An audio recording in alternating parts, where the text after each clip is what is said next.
بقالي فترة كده بيقابلني بوست على الفيسبوك بيقول أكتر حد تعبان في الدنيا دي هو المتربي. وكأن الرسالة من ورا البوست ده بتقول لو انتي متربية مش هتعرفي تتعاملي مع الناس، لو انتي متربية مش هتعرفي تاخدي حقك، لو انتي متربية هتبقي عايشة بلا شخصية، وأي حد يستغلك ومش هتعرفي تقولي لأ على أي حاجة. كلها أفكار ومعتقدات غلط. كم رسائل سلبية بتوصل من البوست ده كتير جدا، وخصوصا لو لأولادنا اللي حقيقي احنا بنحاول نربيهم صح.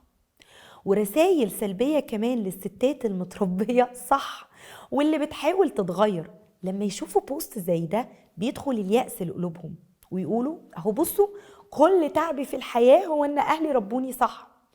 ونبدأ بقى نسمع جمل زي أنا مش هرد عليك عشان متربي، أنا مش هدخل معاك في معركة عشان آخد حقي عشان أنا أهلي ربوني صح.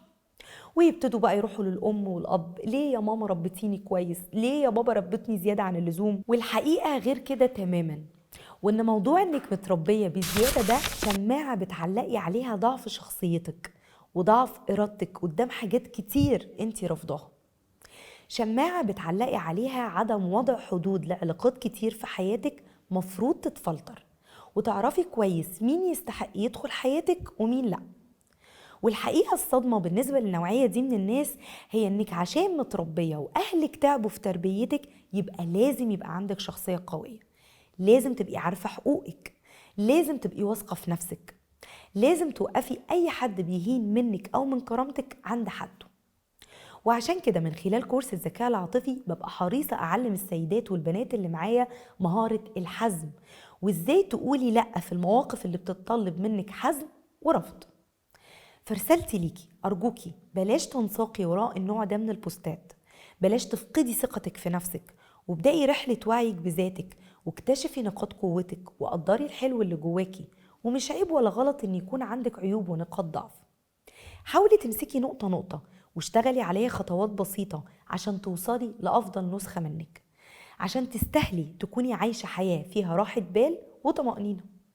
وجربي كده الخطوات اللي هقولها دي وشوفي ايه اللي ممكن يتغير معاكي. قولي لأ لما يكون اللي بيطلب منك ضد مصلحتك أو مش متناسب مع وقتك واحتياجاتك.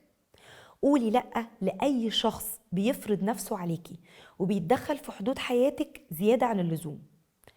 قولي لأ من غير ما تغلفيها بكذب عشان ما تصعبيهاش على نفسك.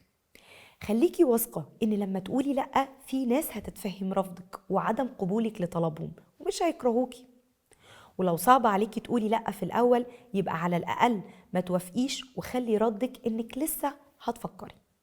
شاركوني في التعليقات ايه اكتر صفات مضايقاكي وبتتمني تطوريها في نفسك عشان اقدر اساعدك.